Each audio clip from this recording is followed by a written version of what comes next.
we've been here about 9 months, and it's gorgeous here. We are very happy that we moved here. We were in Kentucky for a while. We knew that place pretty well. And when you go from a state that you know really, really super well to one that you don't know anything about, you just want to get out and be adventurous. It's important for us to kind of understand the culture, understand the history. There's a lot that we have to learn, but we're excited about exploring and just, getting to know more about our new home.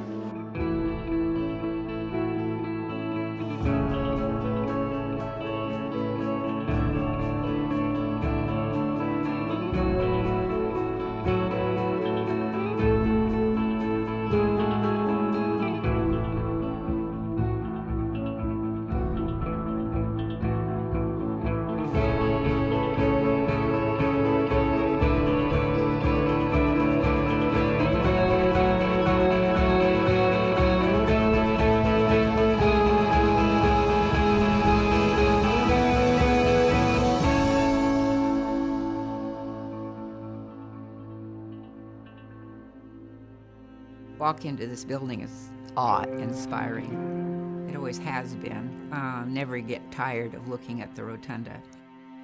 I'm Frankie Bell, and I have worked on and off in the Capitol for 50 years. What makes me feel proud is the reaction of the public, the fact that government is so open and that they can see so many things about Oregon in the Capitol.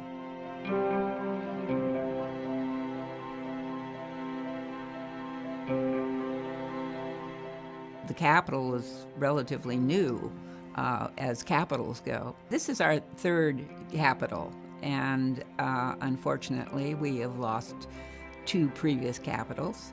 The Capitol that burned in 1935 was a traditional looking building.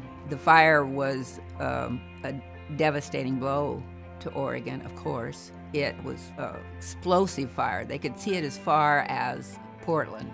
Copper Dome came crashing down into the rotunda. The building went up very quickly, but anybody who was around the area remembers that fire. You could still find pieces of the Capitol pillars in the Capitol Park. They were reclaimed and are there now so that you can see what those pillars looked like. The 1935 Capitol stood on the same spot and faced west instead of north. The people who were planning this building realized that state government was going to grow, and it was going to grow to the north because they would run into the city if they went to the west. Built in 1938 during the Depression, it was a real bargain. We paid $2.5 million for it.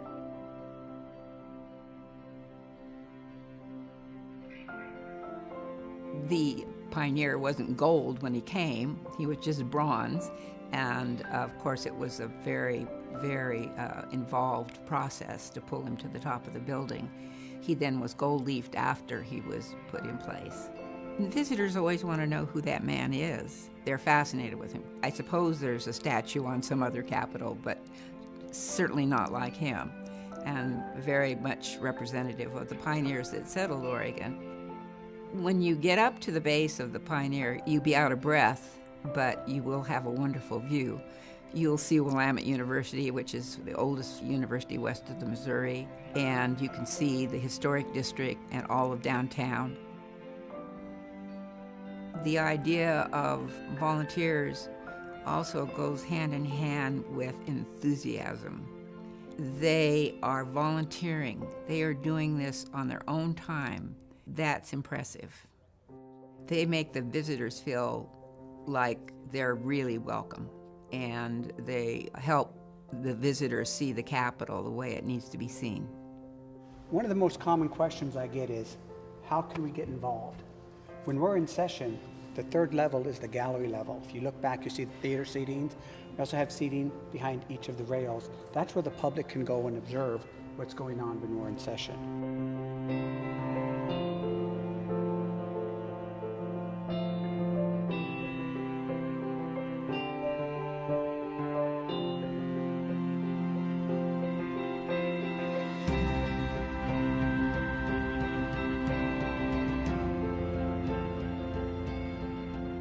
There are events all the time. Visitor Services is doing some really wonderful events to bring different cultures into the building. It is truly the people's building, and we really want people to come to visit.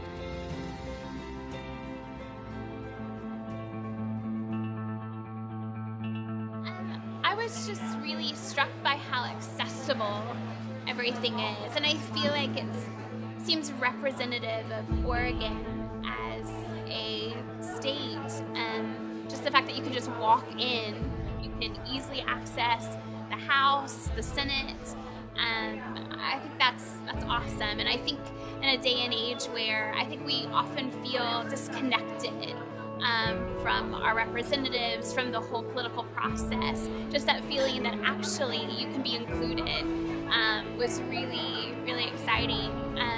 One word, one takeaway, it's just this accessibility, which as new Oregonians is really exciting, because I feel like we can be a part of what Oregon is, what it's becoming. There's a place for us.